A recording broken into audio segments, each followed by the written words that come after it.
The whip sailed down for the 5th time. She let out a whimper. She tried not to. She really did. "Shut up, bitch," he roared. His steel-toe-capped boot crashed into her thigh. Asterisk. Clara peered up to the White Palace. Walls appeared to go on forever into the sky, the sun glinting off the many arched windows. There were so many it would probably take an hour to count them all. Trey stepped through the large wooden door, Clara's eyes wide at the entrance hall. Gold glinted everywhere where the walls had been expertly painted. They snaked through the many corridors until the black-haired man that had been following them stepped in front and pushed a set of double doors open. "Thanks, Terry." Trey nodded as he stepped into the bright white infirmary, placing her onto the nearest bed. Terry stood at the foot of the bed, and almost immediately another male stood next to him. She looked up fearfully to the 2 large men at the foot of the bed before Trey got her attention. "The doctor will come in a second. Are you sure you have no other injuries?" Clara shook her head. "How old are you?" 20. Trey blinked in surprise. That was definitely not what he was expecting. She looked so young. Clara pulled at the t-shirt she was still wearing, trying to tug it lower down her legs, feeling exposed. Clara gulped, but a noise made her turn around and shrink into the bed. She first saw a tall, broad man who exuded power. His dark hair pushed off his face. Green eyes trained directly on her. Her nose automatically began sniffing the air as a strange scent hit her. It smelt beautiful, freshly cut grass and honey. The presence next to the large green-eyed man terrified Clara. The power and dominance made her want to shrink, become invisible. She hadn't even seen him. She daren't look, but she knew he had to be the king. The bloodthirsty, torturous, greedy king.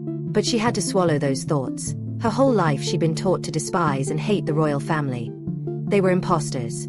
She gulped, "My king." She bowed her head and then extended her neck in submission. "I'm sorry I came onto your land. I didn't know where to go." "I'm listening," the king's voice soft and calming. Clara looked around, her fear increasing at knowing she would have to explain herself. She looked to Trey, who gave her an encouraging smile, his hazel eyes shining in comfort. "My dad. I couldn't take it anymore." "Which pack are you from?" The dark-haired man spoke, his tone harsher than the king's. "Silversmith," she whispered. A small intake of breath went around.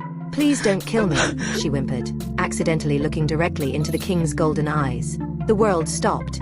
Everything stopped. Her wolf suddenly was very interested, and without realizing, both her and her wolf breathed one word: mate. Nothing else seemed to matter. The king instantly acted, snarling and wrapped his arms around her protectively. "Mine," he declared loudly. Clara squeaked at the man now holding her close to him as if she was about to run. Tingles had engulfed her body. Lightning was almost uncomfortably shooting from one of King's hands being on her bare leg. But she couldn't help another squeal of pain from the injuries she wanted no one to see. The smell that was so appealing wrapped around her. It was the king. She shook against him, terrified. He was her mate. Her wolf was smiling before she felt her slip further back. She thought nothing of it though. Her wolf was rarely with her anyway. She couldn't relax. He was the king. A king that should kill her on the spot for the pack she belongs to. "My king. I'm sorry." "Shoo," he cooed. His forehead found Clara's. A thumb swiped at one of her dirty cheeks. She cocked her head slightly, looking at his features. His strong angular jaw with sharp cheekbones. A nick in his eyebrow, and then her eyes landed on his. The deep gold like no other eyes she'd ever seen. His hold on her was one of strength and power despite his leaner figure compared to the other men around her bed. His rich walnut hair pushed back while the sides were cropped short. She had an urge to run her hands through his bark-colored hair, but she refrained. He was the king. The king licked his pale pink lips. The small woman in his arms, a mixture of scared and intrigue, etched onto her rounded face. Her deep baby blue eyes peering into his gold. "No one can hurt you, beautiful," he purred. "Who hurt you?